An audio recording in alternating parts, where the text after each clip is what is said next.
Most gardeners are watering their plants wrong, and a community that's been growing food for 300 years has been quietly proving it. Picture a July afternoon. You've spent 20 minutes dragging a hose across your garden, standing there in the heat, watching the water pool and run off and disappear into the surface of the soil.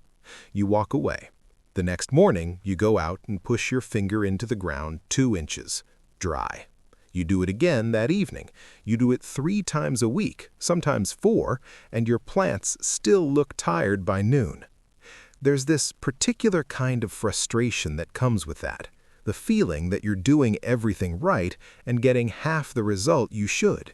You bought the seeds, you built the beds, you dragged the hose, and still something is missing. Now, picture a different garden. Same July, same sun. No hose in sight, no drip lines snaking through the rows. The soil surface looks almost untouched. No wet rings, no evaporation stains, no crust forming where the water hit and then left. And the plants are enormous. Not just healthy, dense, heavy. The kind of growth that makes you stop and look twice because it doesn't quite match the conditions you know are out there. I've seen this with my own eyes, and for a long time I had no explanation for it. What I eventually learned is that the people growing those plants weren't working harder, they weren't watering more frequently, they were delivering water in a way that conventional gardening advice, the kind you find on the back of a seed packet, in YouTube tutorials, on the websites of major extension programs, has almost entirely forgotten. Or maybe never knew to begin with. There's a technique called Oya irrigation. It's pronounced Oya, and if you've never heard of it, that tells you something about how thoroughly modern gardening has drifted from the methods that actually built communities on marginal land. An Oya is a porous, unglazed clay vessel, traditionally a jug or pot, buried in the ground near the root zone of a plant with only its neck exposed above the soil. You fill it with water. That's the whole operation. The water seeps slowly, invisibly through the clay walls and directly into the surrounding soil, pulled by capillary action and plant root pressure, delivered exactly where it's needed at exactly the rate the soil can absorb it. Nothing reaches the surface, nothing evaporates, nothing runs off. The roots come to the water and take what they need. Amish farming communities in the American Midwest and Mid-Atlantic have been using some version of this approach for generations, adapting old-world traditions to their deep understanding of soil and plant behavior. They didn't invent the Ola. The technique goes back at least 2,000 years, used by indigenous farmers across the American Southwest, the Middle East, North Africa, India. Civilizations built in some of the driest places on Earth figured out something that most modern gardeners have never been told. The most efficient way to water a plant is to put the water underground and let the plant come to it. I spent 11 years watering from the top, 11 years of overhead sprinklers and surface drip lines, and standing with a hose wondering why my tomatoes were splitting, why my squash was getting powdery mildew on the leaves, why my lettuce bolted 2 weeks too early every single summer. I want to be honest about this because it matters. I wasn't careless. I was following the best advice I could find. The advice was just wrong. Or rather, it was optimized for ease and speed and the sale of irrigation equipment rather than for what plants actually need. When I first read about buried clay vessel irrigation seriously, I assumed it was a romantic idea, not a practical one. Then I tried it. Then I kept trying it. Now I don't own a hose long enough to reach my main growing beds. I don't need one.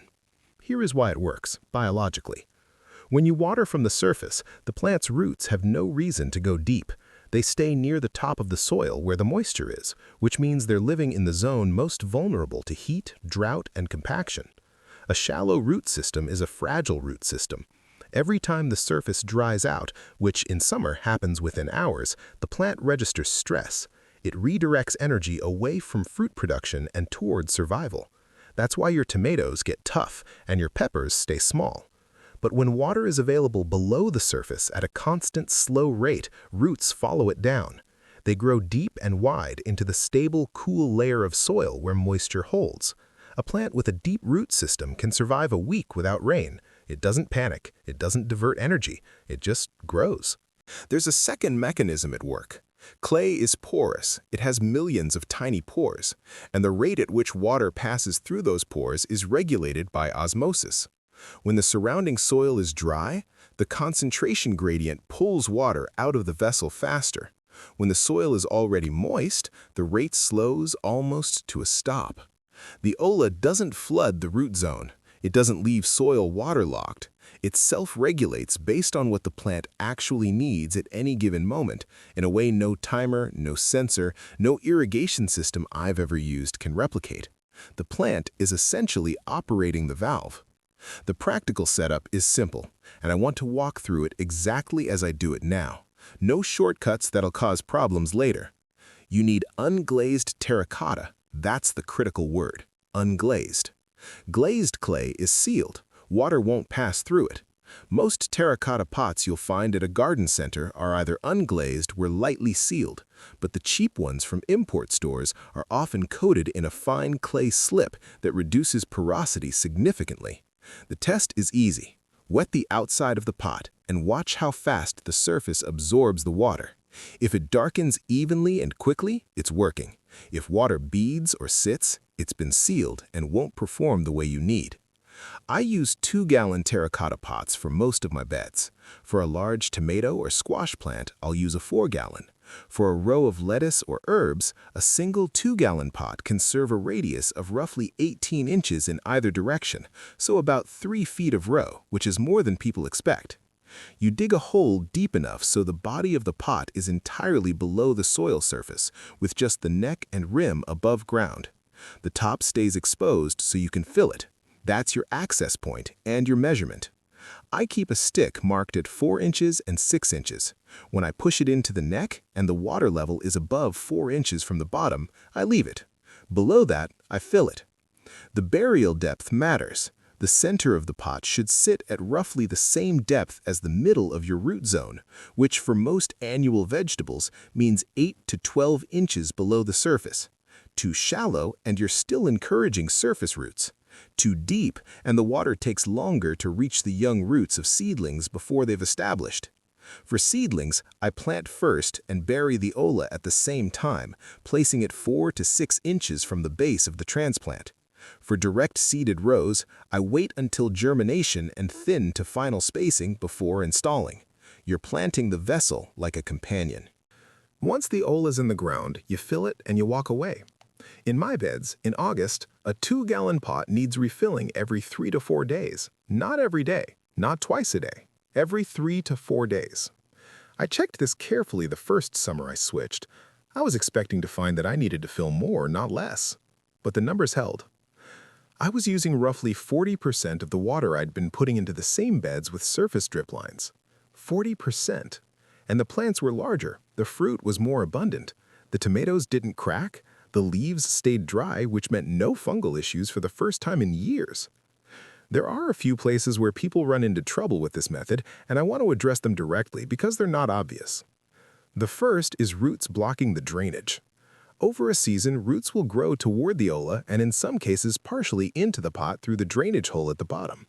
This is actually a sign that the system is working. The roots are following the water, but it can slow the seep rate late in the season. I plug the drainage hole with a wine cork or a small piece of gravel before burial. It sounds almost too simple. It is that simple. The second issue is the neck getting clogged with algae or debris if it's left open. I cover the opening with a flat stone or a terracotta saucer turned upside down. It keeps out debris, slows evaporation from the neck itself, and prevents mosquito breeding in standing water. Third, if you're in an area with heavy clay soil, the self-regulating mechanism works less efficiently because water moves more slowly through clay-dense ground. In that situation, I mix in a small amount of coarse sand, not fine sand, which actually makes clay more compacted, in the immediate zone around the pot, about a shovel's radius. It creates a transition layer that moves the water out into the surrounding soil more effectively.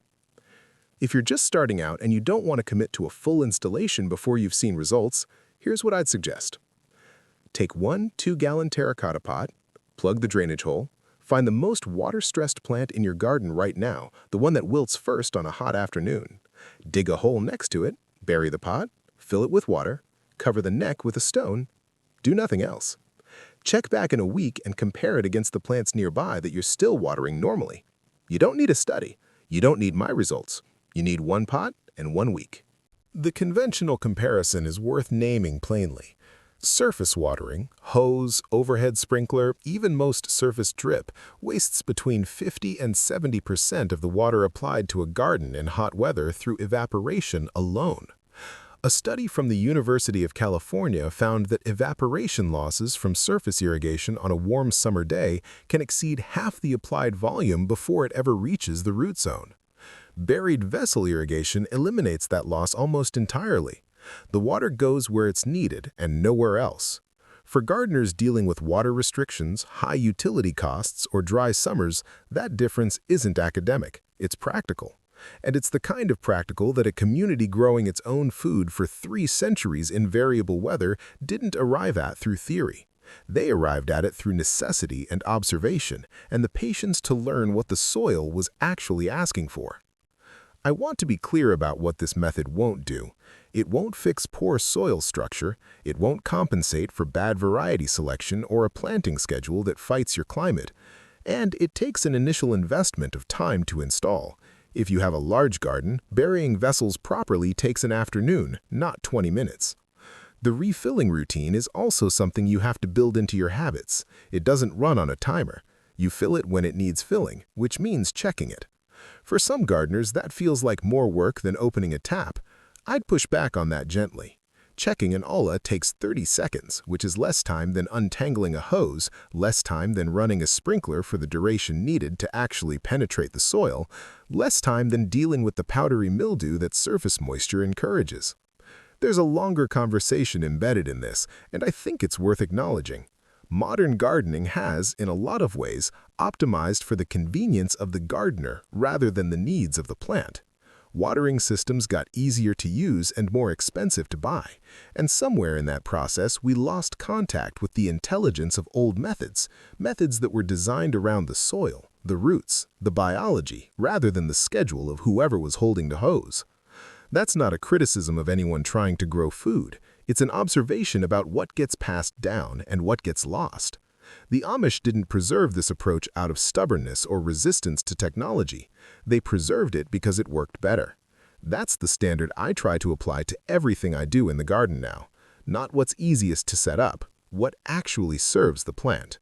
If you want to go deeper than what we've covered here, specific pot sizing for different crops, the best sources for unglazed terracotta that performs consistently, and a seasonal maintenance schedule I've refined over several years, we've put together a companion guide that lays all of that out in one place. If you're on your phone right now, there's a link in the description. If you're watching on TV or desktop, you can search for the guide title in the video description below the transcript. Either way, everything in it is practical and field-tested. No filler, no upselling, just the specifics. Most people who try this for the first time come back and say some version of the same thing. I can't believe I didn't know this earlier. And I understand that, because I felt it too. But I also try to hold on to what comes after that feeling, which is that now you do know. And the garden you grow from here, with less water, less waste, less stress, that garden is yours to build. Start with 1 pot. See what happens. The soil has been waiting for this conversation for a long time.